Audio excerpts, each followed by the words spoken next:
Islamabad high court में justice Babar Sattar की family की खुफिया मालूमात लीक करने पर तौहीन अदालत केस। जस्टिस मोहसिन अख्तर कियानी ने कहा, तशवीशनाक ये है कि जज की खुफिया मालूमात लीक हुई। या तो स्टेट के इदारों के अकाउंट्स को हैक किया गया या स्टेट के इदारों ने इस मालूमात को लीक किया। ISI, IB, PTA के किरदार को देखना है। सब इदारों को नोटिस करके रिपोर्ट मंगवाएंगे। अभी किसी में जरूरत नहीं कि जज को अप्रोच करे। कोई अप्रोच करने की कोशिश भी करेगा तो हाई ऑफिस तक तौहीन अदालत की कार्रवाई होगी। Attorney general office, FIA, IB, ISI, PEMRA को नोटिस जारी। मजीद समाअत आइंदा हफ्ते तक मुलतवी।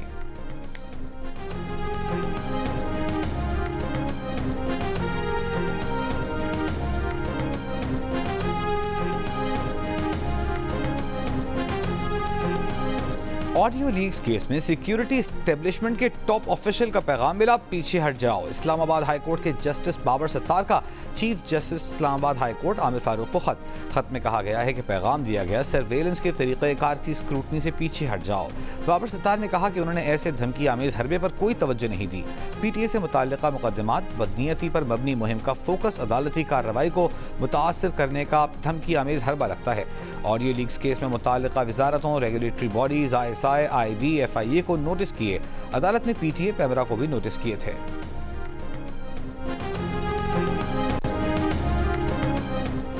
किसी सिक्योरिटी एस्टेब्लिशमेंट ऑफिसर ने बराह रास्त राब्ता किया नहीं कर सकते हैं। अटॉर्नी जनरल की जस्टिस बाबर सत्तार के खत के हवाले से वजाहत। कहा, जज साहब के खत की वजह से तासुर बन रहा है कि अदलिया में मुदाखलत हो रही है। ना हुकूमत ना ही हुकूमती इदारा अदलिया के मामलात में मुदाखलत करता है न कर सकता है। ऐसा तासुर बनाया जा रहा है जैसे अदलिया और एग्जीक्यूटिव के दरमियान ताल्लुकात खराब हो रहे हैं। खत के मतन पर गौर किया जाए कि किस चीज़ को इंसाफ की फराहमी में रुकावट कहा गया है।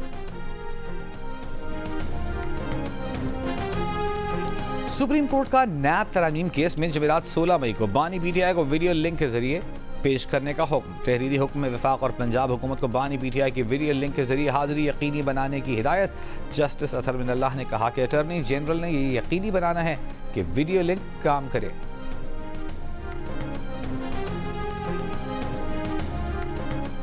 27 मई तक नॉन फाइलर्स की मोबाइल फ़ोन सिम्स ब्लॉक न की जाएं। इस्लामाबाद हाई कोर्ट ने मोबाइल फ़ोन कंपनी की दरख्वास्त पर हुक्म इम्तना जारी कर दिया। मोबाइल फ़ोन कंपनी के वकील सलमान अकरम राजा ने कहा कि कानून में तरमीम आइन के आर्टिकल 18 में कारोबार के आज़ादी के बुनियादी हक़ के मुनाफी है। आइन में दिए गए बुनियादी हुकूक से मुतसादिम कोई कानून साजी नहीं हो सकती। बिजली आटा सस्ता होने और अफसरान की मुराआत में कमी के लिए जुडिशल कमीशन के नोटिफिकेशन के बाद आज़ाद कश्मीर में 5 रोज से जारी हड़ताल खत्म। अवाम खुश, वज़ीर आज़म पाकिस्तान के शुक्रगुजार। मुजफ्फराबाद में ट्रैफिक और मामूलात ज़िंदगी बहाल। लॉन्ग मार्च के बाद शुरका की अपने इलाकों में वापसी। गुज़िश्ता रोज़ जाँ बहक 3 अफराद की नमाज जनाजा के बाद बाजार और दुकानें खुल गईं। सुबह से 3 बजे तक जाँ बहक 3 अफराद की याद में सोग मनाया गया। कारोबार और तालीमी इदारे बंद रहे।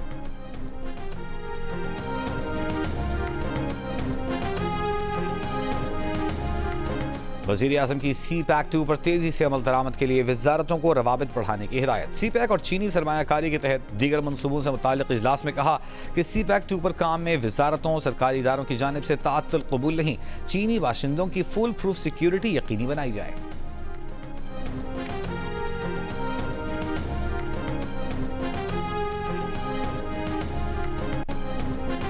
190 मिलियन पाउंड केस में बानी PTI की दरख्वास्त जमानत पर फैसला महफूज। इस्लामाबाद हाई कोर्ट में दलाइल देते हुए बानी PTI के वकील लतीफ़ खोसा ने कहा कि बरतानिया से रकम मुआहिदे के तहत पाकिस्तान आई। वफाकी काबीना ने सिर्फ मुआहिदा खुफिया रखने की मंजूरी दी। नैब के गवाह ने तस्लीम किया कि बानी PTI के किसी दस्तावेज पर दस्तखत नहीं, कोई रकम बानी PTI या बुशरा बीबी के अकाउंट में नहीं गई। गवाह ने यह भी माना कि बानी PTI या बुशरा बीबी ने कोई जाती फायदा नहीं लिया। नैब के अपने गवाह के इस बयान के बाद केस में क्या बाकी रह जाता है?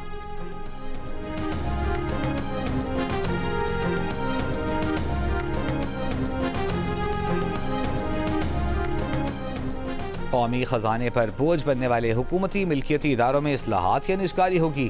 ताजरों की रजिस्ट्रेशन, टैक्स टू GDP के तनासुब में इजाफा, टैक्स मशीनरी में इस्लाहात, मईशत को दस्तावेजी और डिजिटल बनाना भी बुनियादी एजेंडे में शामिल। पाकिस्तान ने IMF को मुआशी इस्लाहाती एजेंडे की तरजीहात से आगाह कर दिया। मुस्तकबिल में तवानाई के शोबे का माली इस्तेहकाम यकीनी बनाने के लिए भी इस्लाहात की जाएंगी।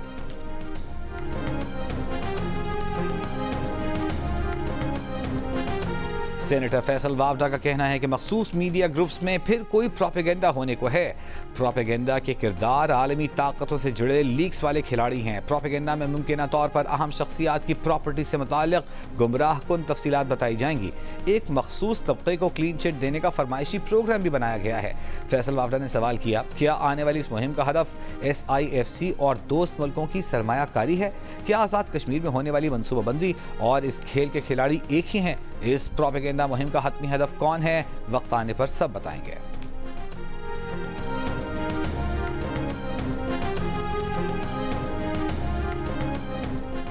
PTI के रहनुमाई मोहम्मद खान ने कहा है कि कोई ब्रोकर या डीलर नहीं, सियासी जमातों को साथ बिठाने की शुरुआत स्पीकर करें। कौमी असम्बली में खिताब करते हुए उन्होंने कहा कि सबको अपनी गलतियां मानना पड़ेंगी। आज़ाद खारिजा पॉलिसी बनाने के जुर्म में बानी PTI जेल में पड़े हैं।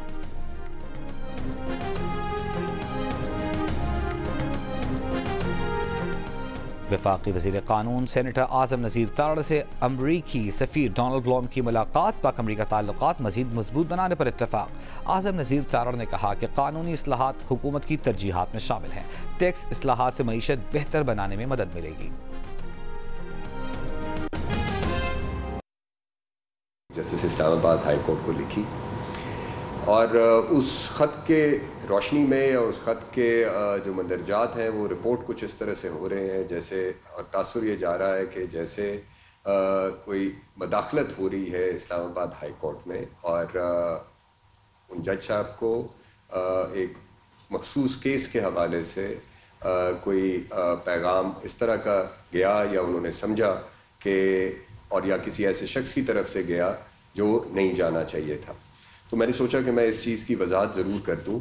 पहला जो पहलू है इसका वो ये है कि एक तो वो जो ख़त का जो मंदरजात हैं उसमें उन्होंने ख़ुद फरमाया है कि जो कोई पैगाम जैसा समझा उन्होंने, वो पैगाम किसी तरह से भी इंसाफ के उसूल में मदाखलत नहीं थी। उनका रेफरेंस उस ख़त में उस सोशल मीडिया कैंपेन की तरफ ही था। बहरहाल चूँकि एक बात है और अब मीडिया पे चली गई है, तो इसलिए मैं एज़ बहैसियत अटर्नी जनरल, बहैसियत प्रिंसिपल लॉ ऑफिसर इस मुल्क के, ये ज़रूरी मैंने समझा कि इसकी वजाहत अभी कर दी जाए। और ये ज़रूरी भी इसलिए था कि एक जो आजकल एक ऐसा तासुर बनता जा रहा है या बनाया जा रहा है कि कोई जुडिशरी या एग्जीक्यूटिव के बीच में कोई ऐसे ख़राबी या ऐसे ताल्लुकात ख़राब हो चुके हैं और उसकी वजह से ये बात आगे बढ़ती जा रही है। सो उस पहलू से भी और उस हवाले से भी ये बहुत ज़रूरी है कि ये कुछ चीज़ों की वजाहत कर दी जाए।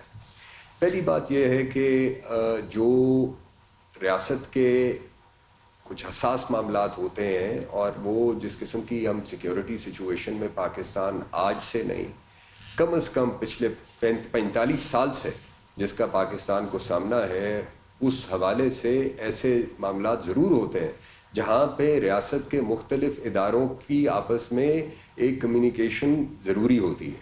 और उस कम्युनिकेशन के हवाले से ये हमेशा से, चाहे वो अटर्नी जनरल ऑफिस हो या सूबों के एडवोकेट जनरल ऑफिस हो, वो ये कम्युनिकेशन या कोई कंसर्न्स होते हैं या कुछ चीज़ें होती हैं वो कम्युनिकेट करते हैं। इस केस के भी हवाले से ये इस चीज़ को मैं वाज़ेह कर दूँ कि ये रिक्वेस्ट की गई थी कि जो इसकी जो ब्रीफिंग है कि जो ये जो सर्विलेंस है या ये बाकी चीज़ें हैं जो मुल्क की दिफा चाहे बैरूनी हो या अंदरूनी हो, उस हवाले से ये जो सर्विलेंस की जो हमारी एक कैपेबिलिटी है, उस पे जो भी ब्रीफिंग है वो इन कैमरा कर दी जाए और वो ताकि वो एक पब्लिक डोमेन में ना जाए कि हमारी एजेंसीज़ की, सिक्योरिटी एजेंसीज़ की क्या कैपेबिलिटीज़ हैं। और ये तो जाहिर है कोई भी मुल्क और ख़ास तौर पे पाकिस्तान जैसा मुल्क जो ऐसे ममालिक से घिरा हुआ है जहाँ पे जो हमसे बड़ी ताकतें भी हैं और उनमें हर एक के साथ हमारे दोस्ताना ताल्लुकात भी नहीं हैं, तो उस हवाले से ये ज़रूरी था कि ऐसी जो इन्फॉर्मेशन है वो पब्लिक में ना जाए।